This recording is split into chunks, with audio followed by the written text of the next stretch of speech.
Hello, everyone, and welcome back to Queen Elizabeth: A Day in Her Life. Well, I bought the series The Crown, and they have been showing that on Netflix, but I don't have Netflix. But I felt I would like the series, and when I saw the episodes, I really do like them. In this episode, it's called Mrs. Kennedy, and it shows how Queen Elizabeth was going through a bit of a midlife crisis, and it didn't help that the Kennedys were arriving at the palace. The series showed Queen Elizabeth II out in the rain, looking at an old oak tree that would eventually have to be cut down. And it foreshadows how Elizabeth was feeling. The landscaper said to her, "Do you remember my son?" And the landscaper's son was a grown man, and the Queen said, "Of course I do. I was at his christening." And now we come to the part where the Queen felt jealous of Mrs. Kennedy. So when the Kennedys arrived, everyone at the palace was giddy, and Queen Elizabeth was perplexed by it, asking, "Why is everyone acting like this?" Even Prince Philip was intrigued by Kennedy and his wife. In this episode, Porchy was there, and while everyone was fawning over Jacqueline Kennedy, Porchy was looking at Elizabeth and making sure she was doing okay. Well, the real drama that wasn't shown on The Crown is that Jackie insisted on inviting to dinner her sister and brother-in-law to the Queen's dinner party. And he was a Polish prince who had been divorced twice, and one divorce back then was too many for the Queen and the monarchy. So the Queen objected, and then the First Lady objected to the objection. So it was thought that things were settled until Jackie saw the full guest list. The Queen had left off her sister, Princess Margaret, and their aunt, Princess Marina. Queen Elizabeth knew that Jackie had wanted to be photographed with him. And so then Jackie said, "No Margaret, no Marina, no one except every Commonwealth Minister of Agriculture that they could find." And she told her friend Gore Vidal that. And then Jackie also told Gore Vidal the Queen was pretty heavy going, according to numerous Jackie biographies. Philip was nice but nervous. One felt absolutely no relationship between them. The dinner party and what things were said. So on the Crown episode, the Queen Elizabeth had felt better after talking to Jackie alone when they bonded over their outgoing sisters and the love of animals. But when Queen Elizabeth talked to Margaret about the meeting that had gone well, it was then that Margaret brought up a dinner party that the Ratswells had, and it was there that Jackie was bad-mouthing the palace and the Queen. On the Crown, Jackie Kennedy trashes the Queen as incurious, unintelligent, and unremarkable, and dismisses Buckingham Palace as a second-rate, dilapidated, and sad. She also slams the palace as a tired institution without a place in the modern world. When the Queen was told what was said, Queen Elizabeth, as portrayed by Claire Voy, was spectacular. She remained stoic, but there was a tear forming in her eye. In actuality, some things were said there at the party, but it was not as harsh as the Crown portrayed it. According to NBCnews.com, Carolyn Harris, a historian and author of Raising Royalty, 1,000 Years of Royal Parenting, explained, the legendary photographer Cecil Beaton claimed that Jackie was unimpressed with the palace furnishings and the Queen's comparatively old-fashioned wardrobe and hairstyle during the 1961 visit. So that wasn't as harsh as what was said on the show, but they had to have their dramatic moments, though, I understand. On the show, the Queen said, "We must have her back soon," though her face told a different story. And now we come to the trip to Ghana. In the episode, it brought up that Queen Elizabeth was going to Ghana when hearing that they were thinking of leaving the Commonwealth and siding with Russia. Queen Elizabeth decided to fly there to pour on her charm and convince the leader to stay with the Commonwealth. Prince Philip wasn't too happy about her trip, but he went with her, and the people were happy to see them. Photographs were taken, and the Queen thought things were going great. Then the British intelligence told her that she was being played and that the Ghana ruler was playing both the Commonwealth and the Soviet Union. So in the episode, Queen Elizabeth decided to dance with the ruler. Elizabeth asked if he understood the terms of them dancing together. It wasn't done much in those days, dancing with a member of another race, but intelligence was taken aback and asked if anyone knew that they were going to do it. And Philip didn't even know what she was up to, and he looked pleased as she realized she wasn't acting as a puppet, but doing things her way. And the Queen was happy to see all the positive press regarding her trip. So in reality, NBC.com stated, on the Crown, Elizabeth is jealous of the American First Lady, who wows the world leaders with her charm, elegance, and command of the French language. And so Foy's Elizabeth, eager to even the scale with Jackie, travels to the Commonwealth nation of Ghana to prove that she too is a major player on the world stage. It was a good conceit, if only it were true. So Carolyn Harris, the historian and author of Raising Royalty, 1,000 Years of Royal Parenting, said, "There's no evidence that the Queen traveled to Ghana in the aftermath of a rivalry. The Queen took her role as head of the Commonwealth seriously and had undertaken the Commonwealth tours. In other words, Her Majesty did not go on a high-stakes diplomatic odyssey just to get back at the First Lady." An African historian said that on the show The Crown, they emphasized a portrait of Queen Elizabeth being taken down in the Ghanaian Parliament building and replaced by a picture of Lenin, the Russian leader.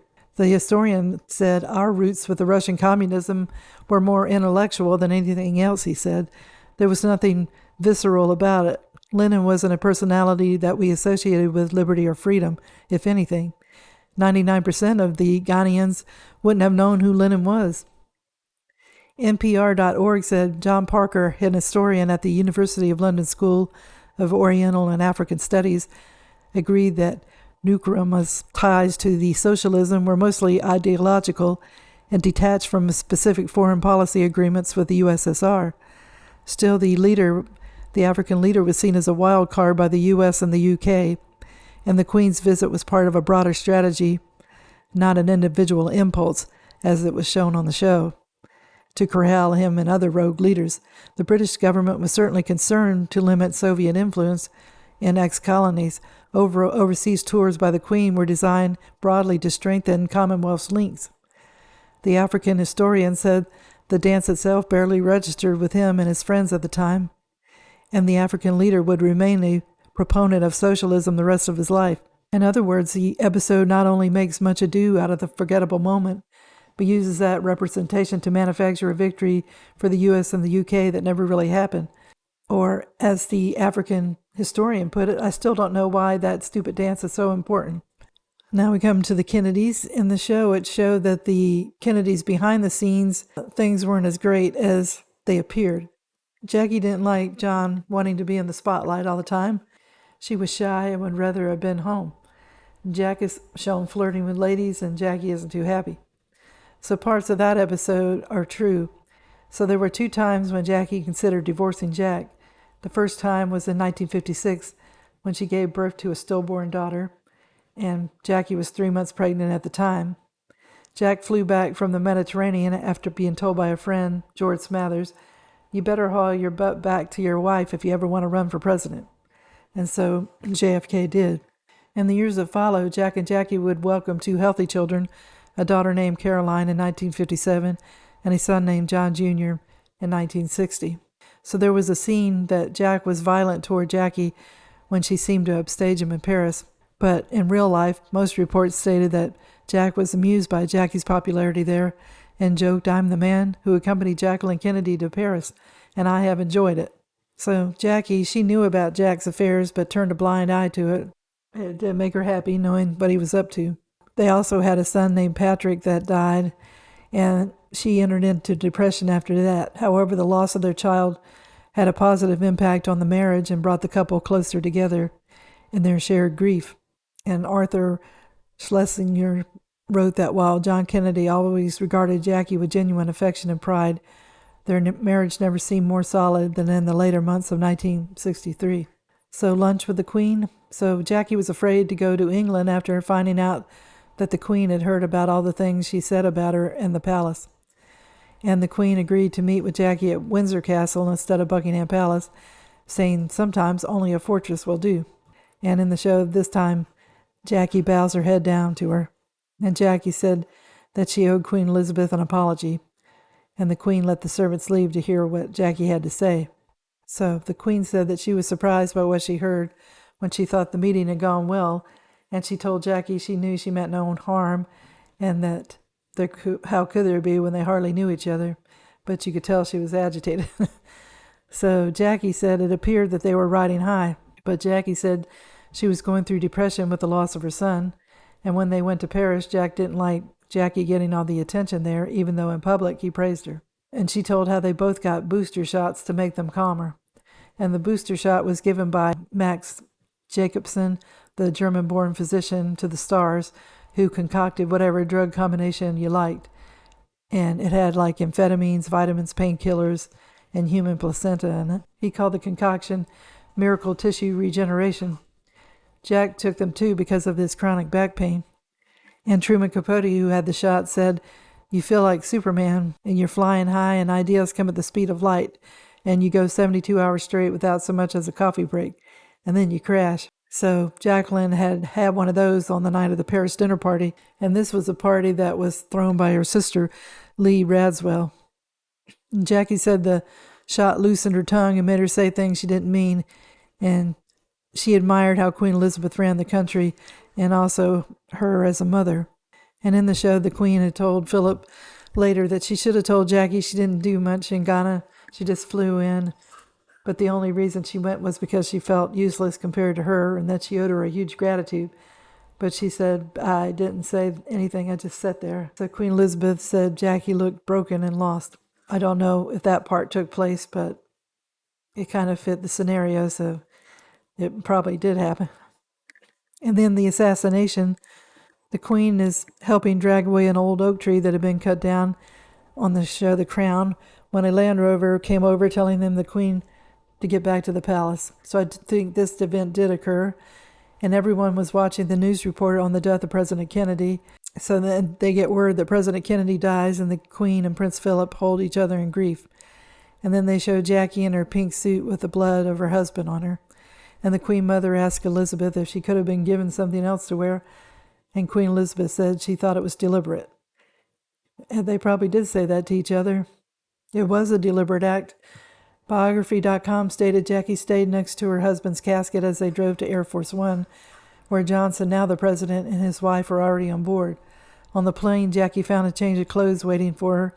She wiped off her face, but would later recall for Life magazine writer, "1 second later, I thought, why did I wash the blood off?